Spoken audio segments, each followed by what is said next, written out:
Oi pessoal, tudo bem?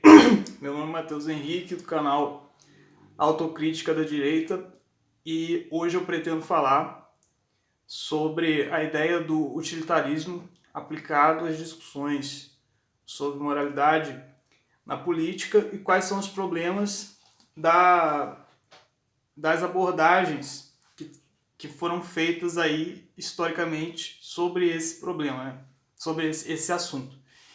Então aqui, usando como referência o livro Justiça, do Michael Sandel, ele apresenta primeiro o utilitarismo do Bentham, como foi formulado pelo Jeremy Bentham, e depois os acréscimos aí do Stuart Mill.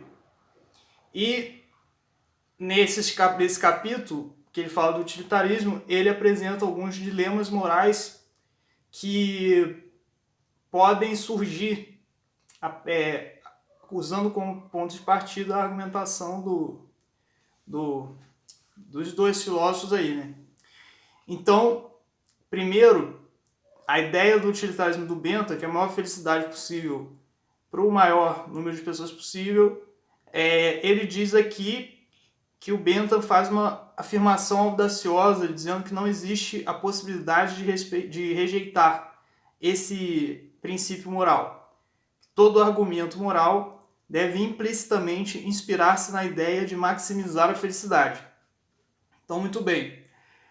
Aí depois o Bentham fala, quando um homem, segundo a citação do livro aqui, quando um homem tenta combater o princípio da utilidade, escreve Bentham, ele o faz com razões que derivam sem que tenha consciência daquele princípio em si. Então Bentham fala,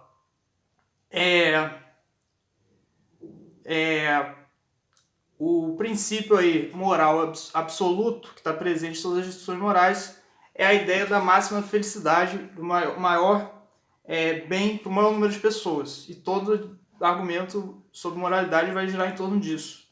Que é uma coisa que eu concordo, apesar de eu não concordar com a formulação que a filosofia anglo-saxônica, que o Bentham e o Stuart Mill deram para isso. E você percebe que nesse livro, os dilemas morais que são apresentados aos argumentos utilitários demonstram os vícios intrínsecos à filosofia do mundo anglo-saxônico.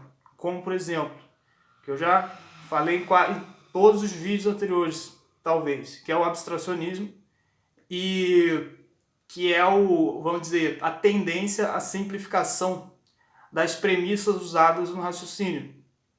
Então, na filosofia anglo-saxônica, problemas que dependem de, vamos dizer, um desenvolvimento dialético que envolve uma sutileza maior para você interpretar as premissas do raciocínio que você está desenvolvendo, parece que são problemas insolúveis, porque os caras dão uma interpretação muito simplória para essa dialética interna. Como assim? Vou tentar explicar isso de forma mais simples, usando os próprios exemplos aqui que o cara apresenta no livro. Então, vamos dizer, o Bentham fala que o utilitarismo é o maior bem para o maior número de pessoas. Então, beleza. E que eu concordo, e que isso é inevitável em qualquer discussão moral. Eu concordo. O problema é quando o Bentham fala em relação ao prazer e à dor, que é típico do ser humano evitar a dor e buscar o prazer. Então ele já já faz uma conexão da ideia de maior bem possível à ideia de bem-estar físico, que está errado, completamente errado. Metafisicamente, se você considerar a estrutura do maior bem possível como necessária e obrigatória para todo julgamento moral que o ser humano faça. Porque eu concordo que seja necessário para todo julgamento moral que o ser humano faça, mas não é por causa do bem físico, por motivos óbvios. Vamos dizer, um cara que, sei lá, é preso e tem os companheiros dele na guerra ali. E quando ele é preso, ele é torturado para revelar onde estão escondidos os seus companheiros. E o cara não revela. O cara sofre a tortura, resiste à tortura. porra, aquilo vai ser o ápice do desconforto físico, do sofrimento físico para ele, e no entanto vai ser o bem. Então, na verdade, é a maior felicidade possível para ele, entre aspas, que ele livrar os companheiros da acusação, e livrar os companheiros da ameaça do exército inimigo, defendendo eles e resistindo à tortura. Então não é o maior bem possível baseado no conforto material, físico, que vai delimitar todas as discussões morais. É a ideia do maior bem possível no geral, de forma metafísica, de forma mais geral e mais abstrata possível, que possa se encaixar, por exemplo, numa situação em que o cara passa um desconforto físico, um sacrifício físico, por um bem maior. Então, bem maior, no caso, será o cara aguentar a tortura, aguentar o sofrimento físico. Então, aqui já mostra que o Benta, nessa parte de dizer que somos governados pelos sentimentos de dor e prazer. São nossos mestres soberanos. Prazer e dor nos governam em tudo o que fazemos e determinam o que devemos fazer. Os conceitos de certo e errado deles advêm. Aqui que já mostra o problema aí da filosofia anglo-saxônica. Como diria o Olavo, fala que alguns filósofos assim, saída de leão e chegada de cão. O cara começa bem e depois faz uma merda no meio do caminho. E eu acredito que o Bento, também Stuart Mill, quer dizer, o Bento, né, que foi o criador, é um exemplo disso aí, porque, porra, ele teve uma sacada genial, entendeu? Porque é uma coisa que estava implícita em toda a filosofia moral possível, está implícita, ao meu ver, que a ideia de identificar a estrutura discursiva daquele argumento moral que apresente a ideia da defesa do maior bem possível para o número de pessoas possível e apresente aquele argumento moral como parte dessa ideia. Isso é uma coisa verdadeira, que está em todos os argumentos morais. Porém, ele fez essa cagada de tentar sintetizar essa ideia de bem, a ideia do conforto físico e bem-estar material. Então, e quando na verdade ele próprio diz que o utilitarismo é inevitável, ele está em todas as argumentações. Então, tipo, se ele é inevitável, ele tem que se adequar ao caso de um cara que aceita ser torturado, aceita sofrimento físico para um bem maior. E se o conforto físico fosse uma única coisa, não teria como se adequar. Então já mostra uma limitação aí do senhor Benta. Então depois o cara, como eu falei, o que é a dialética, que eu falei anteriormente, o método dialético? É muito fácil, é só você ler Platão e Sócrates e depois a filosofia cristã posterior, e você entendeu Platão e Sócrates sob a ótica da filosofia cristã posterior, porque você pode também fazer uma interpretação errada deles, porque eles abrangem toda a filosofia. Então, tipo, você pode ver eles como precursor de, o Hegel ou qualquer filosofia analítica, sei lá. Você pode ver eles como precursores de qualquer linha filosófica posterior e interpretar eles de acordo com essa linha específica. Porque eles sempre vão ter alguma coisa a dizer sobre aquela linha, porque eles foram precursores de todas. Mas eu considero que a linha filosófica que tenha tenha se adaptado melhor ao projeto original do Platão e Aristóteles tenha sido a filosofia cristã. Então, assim, deu dois filósofos cristãos, o Mário Ferreira e o Olavo, ou alguns outros, sei lá, tem vários outros, São Tomás de Aquino, e depois você interpreta o Aristóteles e o Platão sob a ótica da filosofia cristã. Então é muito fácil você entender qual que é o papel da dialética na busca pelo conhecimento. Qualquer coisa que você vai afirmar, você inclui o maior número possível de perspectivas sobre a realidade. Você tenta criar um diálogo com a realidade que permita uma conjunção de todas essas perspectivas possíveis. E eu acho que isso, não sei se é o que define, mas é uma característica bem visível na filosofia clássica, platônica e aristotélica, na filosofia cristã, e que se enfraqueceu, pelo menos nas mais influentes corrente da filosofia contemporânea. Então, tipo, é só ter uma visão mais abrangente possível do problema e comparar todas as outras possíveis e tentar identificar uma solução comum entre elas. Que as outras pegam um método específico e interpretam tudo de acordo com aquele método. E a filosofia anglo-saxônica aqui do senhor Michael Sandel é um grande exemplo disso aí, porque ele cria discussões inúteis, discussões totalmente desnecessárias, baseado no abstracionismo, baseado numa simplificação das premissas que ele está usando no raciocínio. Por exemplo, esse negócio do Jeremy Bentham, se você pegar e interpretar de uma forma mais ampla, tipo, o maior bem possível para o número de pessoas possível. O que isso quer dizer? Isso tem que, se você fizer um pouco de desenvolvimento dialético, você já chega nessa conclusão que eu falei. Isso não pode estar ligado ao prazer físico. E tem que ser algo maior, se é uma coisa que é presente em todas as discussões. Mas aqui o Michael Sandel apresenta a objeção de jogar a objeção de uma análise da prática dos tempos da Roma Antiga de jogar os cristãos aos leões como forma de diversão para o povo. Então ele coloca: imaginemos como seria o cálculo utilitarista. Sim, de fato os cristãos sofrem dores excruciantes quando o leão os ataca e os devora. Mas pensemos no êxtase coletivo dos espectadores que lotam o Coliseu. Só a quantidade de romanos que se deleitam com o espetáculo, se a quantidade for muito maior do que a de cristãos, que argumento teria um utilitarista para condenar tal prática?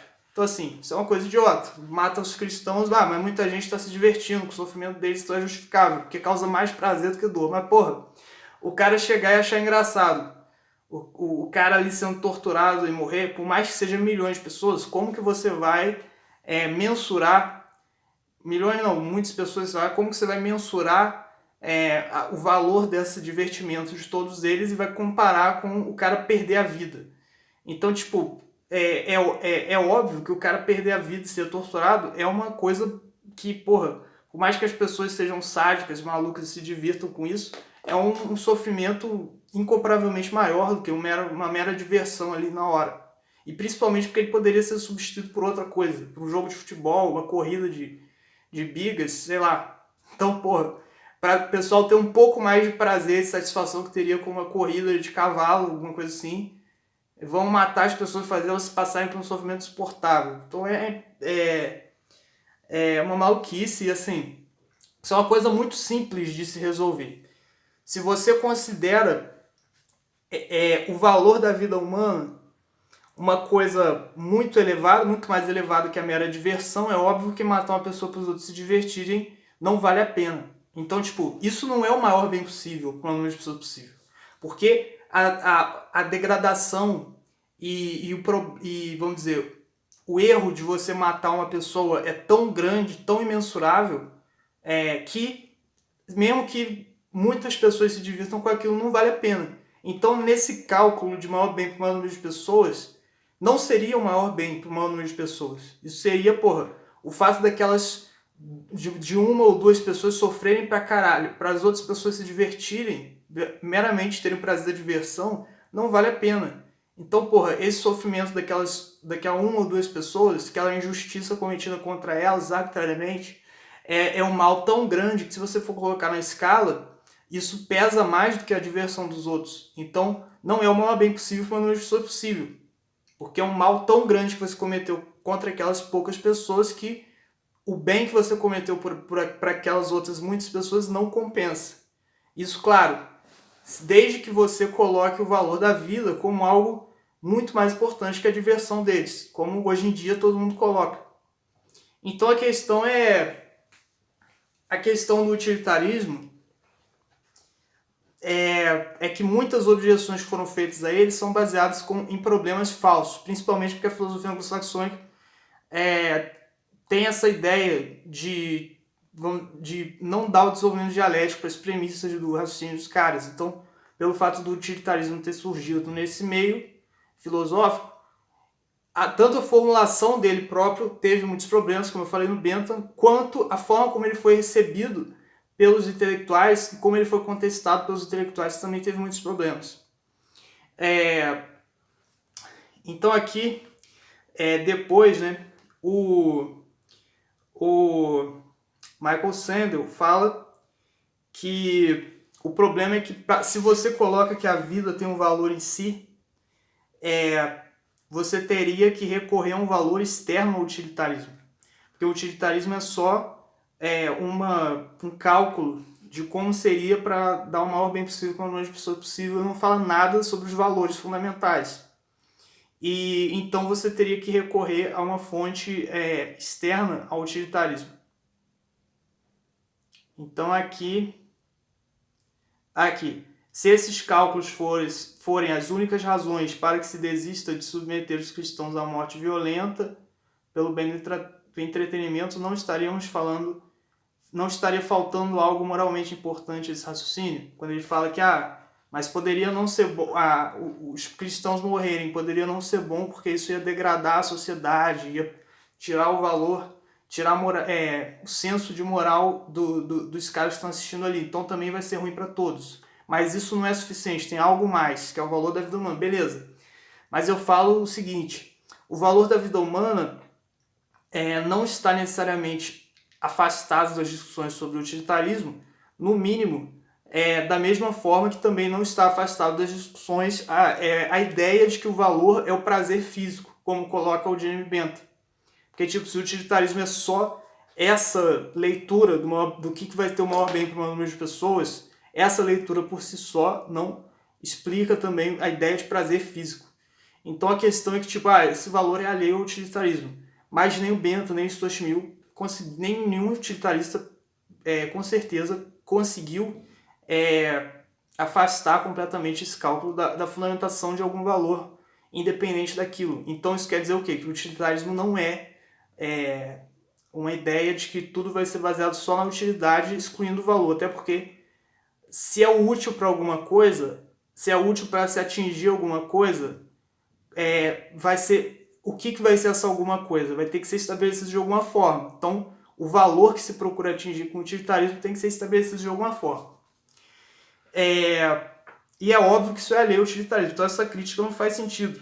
Então, aqui, mas isso é óbvio, isso é bobeira. É óbvio, mas o Michael Sandel falou aqui. Se você o utilitarismo é um problema do utilitarismo porque ele tem que recorrer ao valor externo. Mas, porra, é impossível que ele não recorra ao valor externo.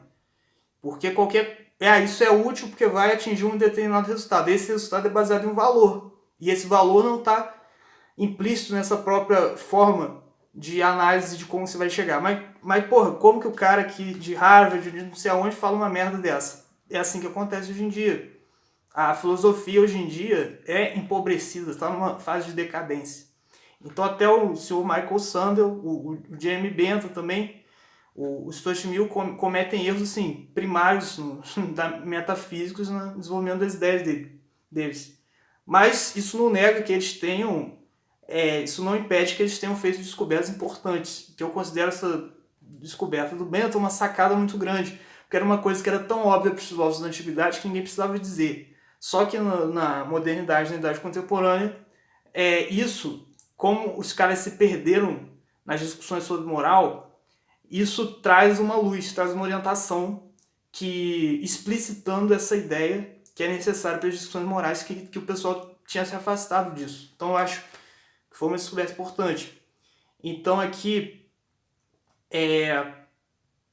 como eu estava dizendo, né,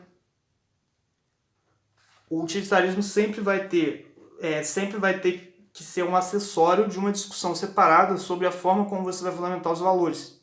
Então você pode fundamentar o valor baseado na religião, no catolicismo, no islamismo, sei lá, na sua visão de mundo como um todo, independente da sua religião, vai ter implícito ali uma ideia de uma bem possível, uma pessoa possível. Depois o Bentham fala sobre uma questão aqui do tratamento de problemas de pulmão decorrentes do fumo, mas tem a questão dos tanques de combustível. Essa questão acho que já sintetiza o que ele queria dizer com as duas. O tanque do combustível é o seguinte: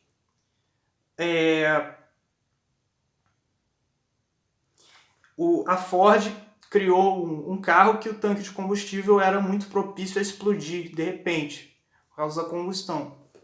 Então, a Ford tinha que pagar para danos morais, vamos dizer, para os casos que acontecesse isso.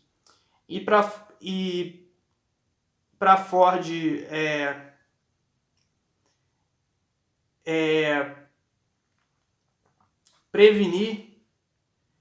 prevenir o que acontecia, ela ia ter que pagar mais caro do que pagar os danos morais para todo mundo que sofresse aquele dano.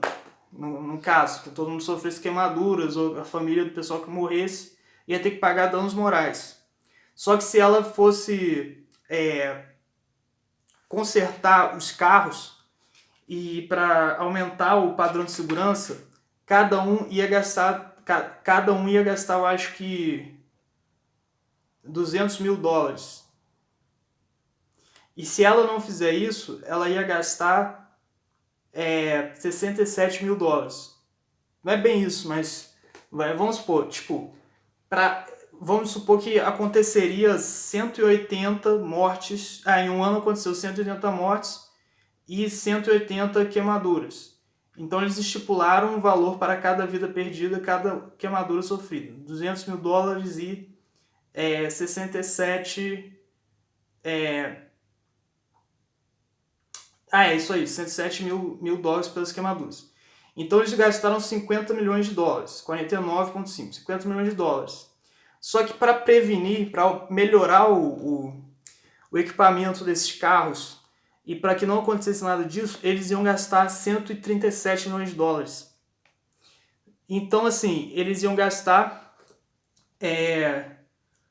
só para conferir, eles iam gastar $87 milhões a mais para prevenir a vida das pessoas. Então, 87 dividido pelo número de pessoas que sofreram o acidente dá tanto de dólares que eles teriam que gastar com esses consertos aí do motor. Então, assim, deu não sei quantos $1.000. Então, eles estão calculando o valor da vida humana de não sei quantos $1.000. E é como se eles estivessem estipulando um valor para a vida do ser humano e falado, além daquele valor não vale a pena pagar. Então, que também no outro caso que ele falou era de uma campanha do cigarro e tal, que chegou um ponto que o governo da República Tcheca, se eu não me engano, parou de financiar campanhas contra o fumo, porque isso diminuiu o número de idosos, as pessoas fumarem, ter problemas de pulmão, diminuiu o número de idosos e saía mais barato pagar alguns meses lá das pessoas com câncer de pulmão nos hospitais do que pagar vários anos dos idosos vivendo no sistema de saúde, porque os idosos não trabalhavam e tal. Então era melhor que o pessoal fumasse e morresse cedo, porque seria menos gasto para o país e tal. Então eles colocam, nossa, isso aqui está dando um valor para a vida do ser humano e tal, que isso é um absurdo. E acontece o seguinte, outro problema desse tipo de discussão é que não tem como você averiguar o valor da vida do ser humano objetivamente e quantitativamente. Todo tipo de avaliação que você faça sobre a vida do ser humano vai ser insuficiente. Por quê? Porque porque é um bem metafísico, a ideia de vida, não tem como você mensurar e comparar com outros de forma quantitativa satisfatoriamente. E também, considerando a cosmovisão aí da maioria das pessoas, a vida humana é um bem inestimável. Então as pessoas acham que é impossível você quantificar uma coisa inestimável, como a vida humana. Então, muito bem, se você parte do princípio que a vida humana é um bem inestimável, como eu também parto, quando você vai criar um equipamento de segurança, por exemplo, para o cara que vai trabalhar numa siderúrgica, para o soldado que vai para a guerra, então você calcula o equipamento de segurança dele, sei lá, 50 mil para cada pessoa. Então, teria uma forma melhor de ter um equipamento de segurança com 200 mil, mas você não tem dinheiro para colocar isso com todo mundo. Então, o que quer dizer? Olha, você está você tá jogando fora a vida dos seres humanos, porque você acha que os seres humanos valem 50 mil, não valem mais esforço, mais dias 200 mil e tal. Mas acontece o seguinte, considerando que a vida humana é um valor inestimável, se você fosse colocar quanto seria necessário para proteger uma vida humana, para proteger um cara que vai para a guerra, um cara que, sei lá, vai trabalhar numa siderúrgica e está sofrendo risco. Considerando que a vida humana é inestimável, você teria que financiar todas as pesquisas científicas, todas as pesquisas, todos os testes, os experimentos com novos equipamentos, até chegar a um ponto que fosse impossível o cara trabalhar na siderúrgica e trabalhar ou ir para o campo de batalha sem sofrer nenhum dano, que a vida dele tivesse 100% protegida. Então, considerando que a vida humana é inestimável, você deveria fazer o quê? Não vamos mandar ninguém para a guerra, nem vamos mandar ninguém trabalhar na indústria siderúrgica, nem dirigir automóveis, nem fazer porra nenhuma, porque ainda tem um mínimo de possibilidade da pessoa morrer. A gente tem que pesquisar exaustivamente, investir nas pesquisas, nos experimentos, até não ter nenhuma possibilidade da pessoa morrer, e vamos gastando dinheiro infinitamente com isso, porque a vida humana é inestimável e a gente vai gastando dinheiro até chegar a um ponto que seja impossível, não importa quanto a gente gaste. Então isso seria absurdo. Então o ser humano não ia realizar nenhuma atividade econômica porque ainda não foi descoberto uma forma infalível de proteger a vida humana. Como a vida humana é inestimável, então a gente tem que gastar o máximo de dinheiro ao longo de um tempo indeterminado infinito para chegar a uma forma de proteger a vida humana infalível. Então, assim, isso ia levar ao absurdo e, no entanto, a gente considera a vida humana inestimável, sim. Então, o que isso mostra? Isso mostra que você criar um cálculo de quanto você vai precisar e quanto é necessário para proteger a vida humana em determinada situação, não quer dizer que você está atribuindo aquele valor à vida humana. Quer dizer que você está apenas, vamos dizer, criando uma solução provisória e que você sabe que é inadequada, mas não tem como você fazer uma coisa melhor. Então essa visão de que tem como perfeitamente você proteger a vida humana. E não, na verdade essa visão de que se você coloca um gasto específico para proteger a vida humana, considerando o risco que ela morra, e você se recusa a ter um gasto maior, é porque você está quantificando a vida humana, é uma visão que implicitamente ela nega a possibilidade de existir uma formulação imprecisa, imperfeita no seu raciocínio. Porque ela procura, vamos dizer, amarrar o seu raciocínio como se fosse um raciocínio lógico-matemático, mesmo quando o objeto é a vida humana, que é uma coisa que nunca esse padrão de raciocínio vai chegar a se aproximar da compreensão do objeto. Que eu acredito que seja por causa dessa abordagem abstracionista aí, do Michael Sandel e dos outros. Então eu digo que isso é mais ou menos como se fosse a pessoa fazer um desenho realista do retrato de alguém e depois a pessoa vai lá e mede, vamos dizer, a distância entre os dois olhos, distância entre o nariz e a boca, distância entre o nariz e o olho e tal. Aí, dá tanto. E o retrato aqui que você desenhou dá tanto, então é proporcional, então o seu desenho tá bom. Então beleza, o desenho pode ser avaliado de acordo com essas medidas do desenho para o retrato original. Mas essas medidas não vão dizer nada sobre a forma como o artista percebeu o retrato original e copiou. Não vão dizer nada sobre isso. E, no entanto, elas têm uma relação intrínseca.